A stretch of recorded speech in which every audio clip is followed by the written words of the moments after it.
সাহেব, আমাদের পরিবারে খুব অভাব। আমাদের ঘরে কোনো খাবার নেই। বাবা অসুস্থ, আমাকে কি দয়া করে আপনার এখানে একটি কাজ দেবেন? তখন সাহেব বলল, এই মেয়ে, কি বলছো তুমি? তোমার মতো এত সুন্দরী একটা মেয়ের কাজের অভাব? আমার এখানে অনেক কাজ আছে, তুমি কি আমার এখানে কাজ করতে পারবে? আমার এখানে কাজের অনেক ডিউটি, অনেক সময় কাজের বেশি চাপ পড়ে গেলে নাই ডিউটিও করতে হয়। আমি বললাম, সাহেব সমস্যা নেই, আমার যে কোনো একটা কাজ প্রয়োজন, আমার ঘরে খাবার নেই। তারপর থেকে সাহেবের এখানে চাকরি করছিলাম। একদিন আমি নিত্য ডিউটি করছিলাম। হঠাৎ দেখলাম সাহেব আমায় পেছন থেকে ডাকছে। সাহেবের ডাক শুনে আমি চমকে উঠলাম। তারপর সাহেব আমার কাছে এসেই, বন্ধুরা, বাকিটা গল্পেই বলছি। আশা করি বন্ধুরা তোমরা আমার পুরো গল্পটি খুব মনোযোগ সহকারে শুনবা। তো তাহলে বন্ধুরা, আর কথা না বাড়িয়ে চলো মূল গল্পে যাওয়া যাক। হ্যালো বন্ধুরা, আমার নাম জীবন্তিকা। আমি কলকাতার একজন মেয়ে। আমার বাবা ছিলেন একজন সাধারণ মানুষ, যিনি প্রায়শই কাজের সুযোগ খুঁজতেন। আমার মা ছিলেন আমাদের পরিবারের প্রধান উপার্জনকারী। তিনি সারাদিন কঠোর পরিশ্রম করে যা পেতেন তা দিয়েই আমাদের সংসার চলত। আমি ছিলাম আমার পরিবারের একমাত্র সন্তান। ছোটবেলা থেকেই আমি দেখতাম আমার মা কতটা কষ্ট করে আমাদের জন্য সবকিছু জোগাড় করতেন। কিন্তু আমাদের পরিবারে কখনো কখনো অশান্তি হতো, কারণ আমাদের অবস্থা খুবই সীমিত ছিল। আমি ছোট মেয়ে, বুঝতাম না কিভাবে এই পরিস্থিতি মোকাবিলা করব। আমার মা সব সময় স্বপ্ন দেখতেন যে আমি একদিন ভালো জীবন পাব। তিনি আমাকে বলতেন, জীবনটি তুই নিজের পায়ে দাঁড়াবি, পড়াশোনা করবি। কিন্তু আমাদের অবস্থার কারণে পড়াশোনা করা খুব কঠিন ছিল। আমি শুধু ভাবতাম একদিন হয়তো সবকিছু ঠিক হয়ে যাবে। আমাদের পাড়ার লোকেরা আমাদের পরিবারের অবস্থা দেখে মাঝে মাঝে কথা বলতো, আর আমি মনে মনে কষ্ট পেতাম। তবু আমি হাল ছাড়িনি। আমি জানতাম আমাকে কিছু একটা করতে হবে। দিনগুলো এভাবেই কাটছিল। আমি বড় হচ্ছিলাম আর আমার মায়ের কষ্ট বুঝতে শিখছিলাম। আমি যখন একটু বড় হলাম, তখন আমি আমাদের পরিবারের পরিস্থিতি নিয়ে প্রশ্ন করতে শুরু করলাম। আমি বাবাকে বলতাম, বাবা, আমাদের সংসারের জন্য আরও কিছু করার দরকার। প্রথমে বাবা আমার কথায় বিরক্ত হতেন, কিন্তু আমি জানতাম তিনি আমাকে খুব ভালোবাসতেন। আমার কথার কারণে বাবা ধীরে ধীরে নিজেকে বদলানোর চেষ্টা করতে শুরু করলেন। আমাদের পরিবারে অশান্তি কমে এল, আর আমার মনে হলো হয়তো এবার সবকিছু ঠিক হয়ে যাবে। কিন্তু বন্ধুরা, জীবন এত সহজ নয়। আমার বয়স যখন 20, তখন আমাদের সংসারটা একটু ভালো চলছিল। বাবা মাঝে মাঝে কাজ করতেন, আর মা তখন কঠোর পরিশ্রম করতেন। আমি ভাবতাম আমাকে এখন কিছু করতে হবে, আমার এই অবস্থা থেকে বেরিয়ে আসতে হবে। কিন্তু আমার হাতে কি ছিল? আমাদের পরিবারের অবস্থার কারণে আমার জীবনে অনেক চ্যালেঞ্জ ছিল। একদিন সকালে আমি ঘুম থেকে উঠে একটা বড় ধাক্কা পেলাম। আমার মা আর আমাদের মধ্যে ছিলেন না। বন্ধুরা, আমার মায়ের চলে যাওয়া আমার জীবনটাকে যেন থামিয়ে দিল। আমি কিছুই বুঝতে পারছিলাম না। আমার মা ছিলেন আমার জীবনের একমাত্র আলো। তিনি চলে গেলেন আর আমি একা হয়ে গেলাম। মায়ের চলে যাওয়ার পর আমাদের সংসারে আবার অভাব বাড়তে শুরু করল। আমি কি করব কিছুই বুঝতে পারছিলাম না। আমি শুধু জানতাম আমাকে এখন কিছু একটা করতে হবে। আমার জীবনের পরবর্তী পথ কী হবে? বন্ধুরা, এই প্রশ্নের উত্তর খুঁজতে গিয়েই আমার জীবন এক নতুন মোড় নিল। মায়ের চলে যাওয়ার পর আমার জীবন যেন একটা অন্ধকার গলিতে ঢুকে পড়েছিল। আমি কিছুই ভেবে পাচ্ছিলাম না। বাবা আবার আগের মতো কাজকর্মের প্রতি উদাসীন হয়ে পড়লেন। তিনি আমাদের সংসারের দায়িত্ব নিতেন না। আমি একা বাড়িতে বসে ভাবতাম, এই জীবন থেকে বের হওয়ার কোনো পথ আছে কি? আমার হাতে কিছুই ছিল না। শুধু ছিল মায়ের স্মৃতি আর আমার নিজের ইচ্ছাশক্তি। আমাদের বাড়িতে খাবারের অভাব দেখা দিল। বাবা কোনো কাজ করতেন না, আর মা তো আর ছিলেন না। আমি পাড়ার কিছু লোকের কাছে সাহায্য চাইতে গেলাম, কিন্তু আমাদের পরিবারের অবস্থার কারণে কেউ এগিয়ে এলো না। কেউ কেউ বলতো, তোর বাবা তো কিছু করেন না, তোকে কে সাহায্য করবে? আমার মনে হতো এই পৃথিবীতে আমার জন্য কোনো জায়গা নেই। তবু আমি হাল ছাড়লাম না। আমি ভাবলাম আমাকে কিছু একটা করতেই হবে। একদিন আমি সাহস করে আমাদের পাড়ার একজন প্রভাবশালী ব্যক্তির বাড়িতে গেলাম। আমি ভাবলাম হয়তো তিনি আমাকে কোনো কাজ দিতে পারেন। তিনি আমাকে দেখে বললেন, তুমি এখানে কেন এসেছ? আমার কাছে তোমার জন্য উপযুক্ত কোনো কাজ নেই। আমি বুঝলাম তার কথায় আমার জন্য কোনো সুযোগ নেই। আমি চুপচাপ বাড়ি ফিরে এলাম।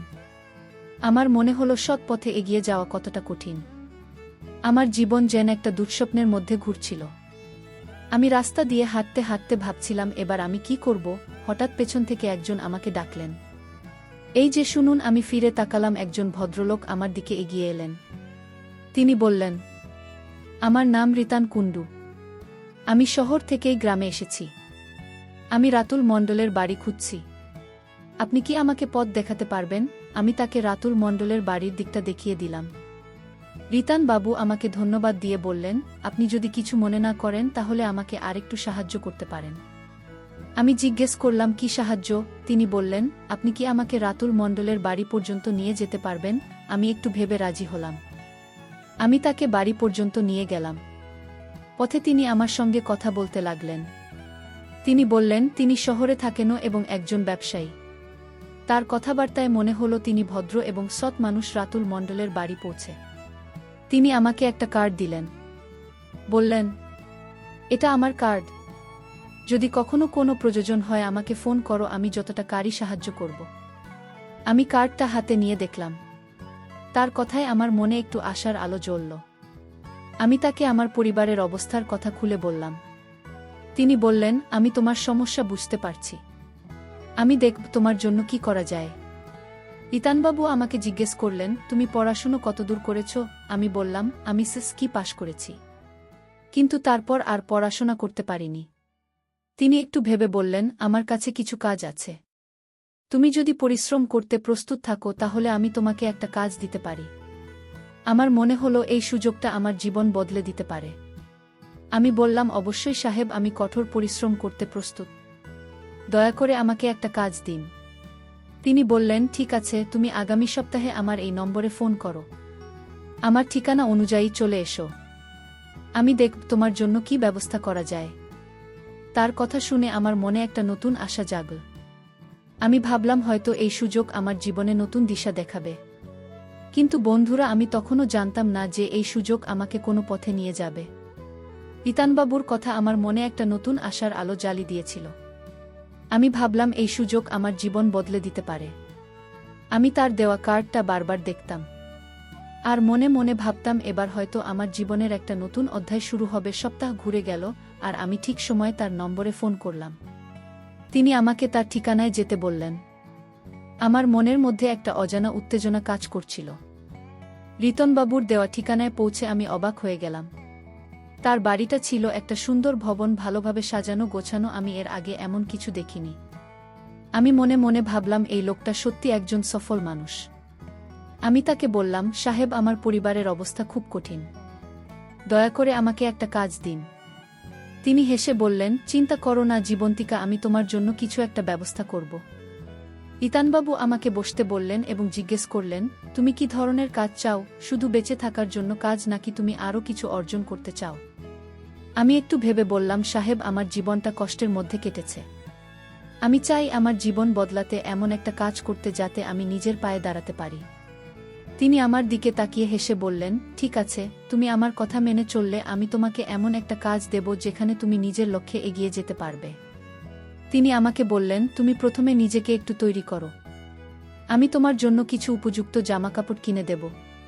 তুমি সেগুলো পরে আমার সঙ্গে একটা জায়গায় যাবে। আমি রাজি হলাম। তিনি আমাকে নিয়ে শহরের একটা বাজারে গেলেন। সেখানে তিনি আমার জন্য কিছু সুন্দর এবং উপযুক্ত পোশাক কিনে দিলেন। আমি বললাম, সাহেব, এত সুন্দর জামাই কেন কিনলেন? আমি তো এত কিছুর যোগ্য নই। তিনি হেসে বললেন, তুমি যোগ্য জীবন্তিকা। তুমি শুধু আমার কথা মেনে চলো। কিছুদিন পর তিনি আমাকে বললেন, জীবন্তিকা, আমার একটা বড় অনুষ্ঠান আছে। সেখানে অনেক গুরুত্বপূর্ণ মানুষ আসবেন। তুমি তাদের স্বাগত জানাবে এবং সাহায্য করবে। পারবে তো? আমি বললাম, অবশ্যই পারব সাহেব। আমার মনে হলো এটা আমার জীবনের একটা বড় সুযোগ। আমি তার কথামতো সেজেগুজে তৈরি হলাম। অনুষ্ঠানের দিন এলো। আমি রিতানবাবুর সঙ্গে একটা বড় জায়গায় গেলাম। সেখানে অনেক মানুষ ছিল, সবাই খুব সম্মানিত মনে হচ্ছিল। আমি তাদের স্বাগত জানালাম, তাদের সঙ্গে হাসি মুখে কথা বললাম আর তাদের প্রয়োজনীয় সাহায্য করলাম। সবাই আমার আচরণে খুব খুশি হল। অনুষ্ঠান শেষে রিতনবাবু আমাকে বললেন, জীবন্তিকা, তুমি খুব ভালো কাজ করেছ। এই মানুষগুলো আমার গুরুত্বপূর্ণ সহযোগী। তুমি যদি এইভাবে কাজ চালিয়ে যাও তাহলে তোমার জীবন এগিয়ে যাবে। তিনি আরও বললেন, তুমি যদি আমার কথা মেনে চলো তাহলে তুমি অনেক কিছু অর্জন করতে পারবে। তুমি তো বলেছিলে তুমি নিজের জীবন বদলাতে চাও। এই সুযোগটা ধরে রাখো। আমার মনে একটা ছোট্ট দ্বিধা জাগলো, আমি ভাবলাম এই কাজটা ঠিক কী ধরনের। কিন্তু আমার জীবনের অবস্থা আমাকে বেশি ভাবতে দেয়নি। আমি শুধু ভাবলাম এই সুযোগ আমাকে ধরতেই হবে। অনুষ্ঠানের পর রিতানবাবু আমাকে বললেন, জীবন্তিকা তুমি এখন বাড়ি যাও, আমি তোমার সঙ্গে পরে কথা বলবো। আমি বাড়ি ফিরে এলাম। কিন্তু আমার মনের মধ্যে একটা অস্থিরতা কাজ করছিল। আমি ভাবছিলাম আমি কি সঠিক পথে এগোচ্ছি। রিতান বাবুর কথাগুলো আমার মনে একটা প্রশ্ন জাগিয়ে দিয়েছিল, তবু আমি নিজেকে বোঝালাম এই কাজটা আমার জীবনের নতুন শুরু হতে পারে। রিতানবাবুর কথাগুলো আমার মনে একটা মিশ্র অনুভূতি জাগিয়ে দিয়েছিল। আমি বাড়ি ফিরে এসেছিলাম, কিন্তু মনের মধ্যে একটা অস্থিরতা কাজ করছিল। তিনি যে কাজের কথা বলছিলেন তা কি সত্যিই আমার জীবন বদলে দেবে? আমার জীবনের কষ্ট আর মায়ের স্মৃতি আমাকে বারবার তাড়া করছিল। আমি ভাবলাম আমার আর কোনো পথ নেই। যদি এই কাজ আমাকে একটা ভালো জীবন দিতে পারে তাহলে আমি চেষ্টা করে দেখব। কয়েকদিন পর রিতারবাবু আমাকে আবার ফোন করলেন। তিনি বললেন, জীবন্তিকা তুমি কাল আমার অফিসে চলে এসো, আমি তোমার জন্য একটা কাজ ঠিক করেছি। আমার মনটা আবার উৎসাহে ভরে গেল। আমি ভাবলাম এবার হয়তো আমি সত্যি কিছু করতে পারব। পরদিন আমি তার অফিসে গেলাম। তার অফিসটা ছিল শহরের একটা আধুনিক বিল্ডিং, এসব কিছু ঝকঝকে আর সুন্দর। আমি একটু অবাক হয়ে গেলাম। তিনি আমাকে বসিয়ে বললেন, তুমি যদি আমার ব্যবসায়ের জন্য কাজ করো তাহলে তোমার জীবনে এগিয়ে যাবে। তিনি আমাকে বোঝালেন যে তার ব্যবসা হলো গুরুত্বপূর্ণ মানুষদের সঙ্গে সহযোগিতা করা। তিনি বললেন, তোমার কাজ হবে আমার সহযোগীদের সঙ্গে কথা বলা, তাদের স্বাগত জানানো আর তাদের প্রয়োজনীয় সাহায্য করা। তুমি যদি একটা ভালোভাবে করতে পারো তাহলে তুমি অনেক কিছু অর্জন করতে পারবে। আমি তার কথা শুনে একটু ভাবলাম। আমি জিজ্ঞেস করলাম, সাহেব এই কাজটা ঠিক কী ধরনের? তিনি হেসে বললেন, চিন্তা করো না, তুমি শুধু আমার কথা মেনে চলো, তুমি দেখবে সব কিছু ঠিক হয়ে যাবে। আমি তার কথায় রাজি হলাম। আমার মনে হলো এটা আমার জীবনের একটা সুযোগ। তিনি আমাকে কিছু উপযুক্ত পোশাক আর প্রয়োজনীয় জিনিসপত্র কিনে দিলেন। আমি যখন সেগুলো পরলাম তখন নিজেকে একটু আলাদা মনে হলো। আমি আয়নায় নিজেকে দেখে ভাবলাম, এই জীবনটিকা কি সত্যি আমি? আমার জীবন যেন একটা নতুন রূপ নিচ্ছিল। রিতান বাবু আমাকে বললেন, তুমি এখন তৈরি, কাল আমার সঙ্গে আরেকটা অনুষ্ঠানে যাবে। পরদিন আমরা একটা বড় জায়গায় গেলাম। সেখানে অনেক সম্মানিত মানুষ ছিল। আমার কাজ ছিল তাদের স্বাগত জানানো, তাদের সঙ্গে কথা বলা আর তাদের প্রয়োজনীয় সাহায্য করা। আমি আমার সেরাটা দিয়ে কাজ করলাম। সবাই আমার আচরণে খুব খুশি হল। অনুষ্ঠান শেষে রিতান বাবু আমাকে বললেন, জীবন্তিকা তুমি দারুণ কাজ করেছ। আমার সহযোগীরা তোমার কাজে খুব সন্তুষ্ট। তিনি আরও বললেন, তুমি যদি এভাবে কাজ চালিয়ে যাও তাহলে তুমি অনেক কিছু অর্জন করতে পারবে। তুমি তো বলেছিলে তুমি নিজের জীবন বদলাতে চাও। এই সুযোগটা ধরে রাখো। আমার মনে একটা ছোট্ট দ্বিধা জাগল। আমি ভাবলাম এই কাজটা কি সত্যিই আমার জন্য ঠিক। তিনি আমাকে একটা খাম দিলেন। খামটা খুলে দেখলাম তাতে কিছু টাকা। আমি অবাক হয়ে গেলাম। এত টাকা আমি আগে কখনো একসঙ্গে দেখিনি। আমার মনে হলো হয়তো এই পথে আমার জীবন এগিয়ে যাবে। কিন্তু আমার মনের কোণে একটা প্রশ্ন ছিল, আমি কি সঠিক পথে এগোচ্ছি? আমার মায়ের কথা বারবার মনে পড়ছিল। তিনি সব সময় বলতেন, জীবন্তী তুই সৎ থাকিস। আমি নিজেকে প্রশ্ন করছিলাম, আমি কি সৎ পথে আছি? আমি বাড়ি ফিরে এলাম, কিন্তু মনের মধ্যে একটা ঝড় বইছিল। বন্ধুরা, আমার জীবনের এই নতুন পথ আমাকে কোথায় নিয়ে যাবে তা আমি তখনও জানতাম না। রিতানবাবুর দেওয়া টাকার খামটা হাতে নিয়ে আমি বাড়ি ফিরলাম। এত টাকা আমি আগে কখনো একসঙ্গে দেখিনি। আমার মনে হলো হয়তো এই পথে আমার জীবনের সব কষ্ট দূর হবে। কিন্তু মনের এক কোণে একটা অস্বস্তি কাজ করছিল। আমি ভাবছিলাম, আমি কি সত্যি ঠিক পথে আছি? মায়ের কথাগুলো বারবার মনে পড়ছিল। তিনি সবসময় বলতেন, জীবনটি তুই সৎ থাকিস। আমার জীবনের অবস্থা আমাকে এমন একটা জায়গায় ঠেলে দিয়েছিল যেখানে আমি আর বেশি ভাবতে পারছিলাম না। রিতান বাবু আমাকে আরও অনুষ্ঠানে নিয়ে যেতে লাগলেন। আমার কাজ ছিল তার সহযোগীদের সঙ্গে কথা বলা, তাদের স্বাগত জানানো আর তাদের প্রয়োজনীয় সাহায্য করা। আমি দেখলাম আমার হাসি আর আচরণে তারা খুব খুশি হয়। প্রতিবারই আমি কিছু টাকা পেতাম।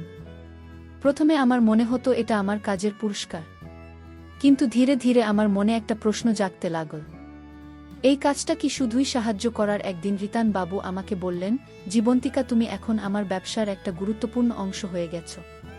তুমি যদি আরও দায়িত্ব নিতে চাও তাহলে তোমাকে আরও প্রস্তুত হতে হবে। তিনি আমাকে কিছু উপযুক্ত পোশাক আর প্রয়োজনীয় জিনিসপত্র কিনে দিলেন। আমি যখন সেগুলো পরতাম তখন নিজেকে একটু আলাদা মনে হতো। আমার পুরনো জীবন, আমার কষ্ট সবকিছু যেন অনেক দূরের মনে হতো।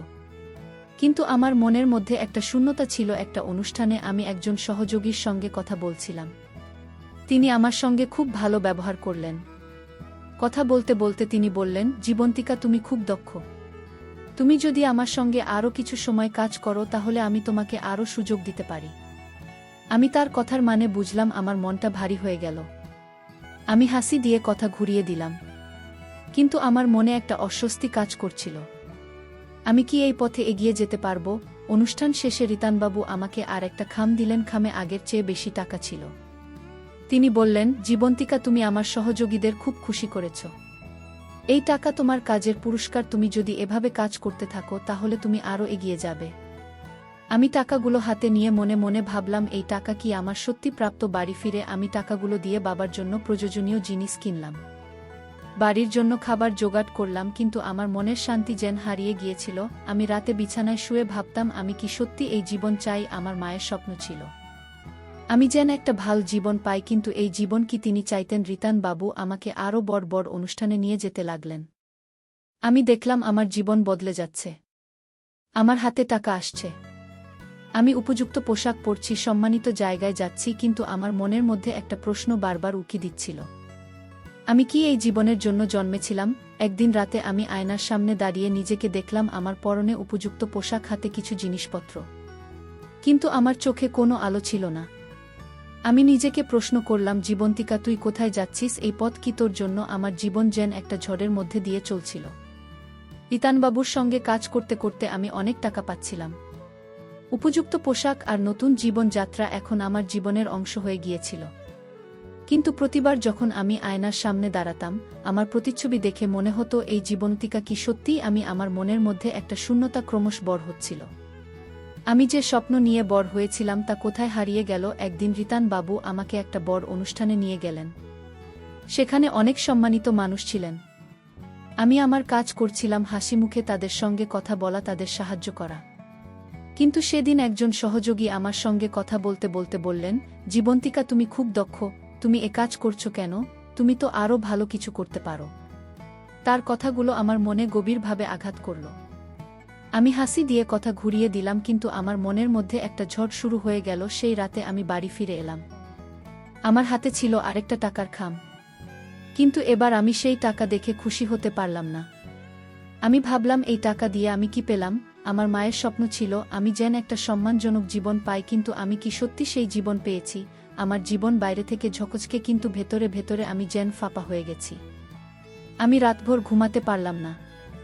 আমার মায়ের কথা, আমার শৈশবের কষ্ট আর আমার বর্তমান জীবন সবকিছু মিলেমিশে আমাকে ভাবিয়ে তুলছিল। পরদিন আমি রিতানবাবুর সঙ্গে দেখা করলাম। আমি সাহস করে বললাম, সাহেব, আমি এই কাজ আর করতে পারব না। আপনি আমাকে অনেক সাহায্য করেছেন, কিন্তু এই জীবন আমার জন্য নয়। তিনি প্রথমে অবাক হলেন, তারপর বললেন, জীবন্তিকা, তুমি এই সুযোগ ছেড়ে দিলে কিন্তু আবার কষ্টে ফিরে যাবে। আমি বললাম, হয়তো কষ্টে ফিরে যাব, কিন্তু আমি আমার সম্মান হারাতে চাই না। আমি তার দেওয়া জিনিসপত্র ফিরিয়ে দিলাম। আমার মনে একটা অদ্ভুত শান্তি এলো। আমি বাড়ি ফিরে এলাম।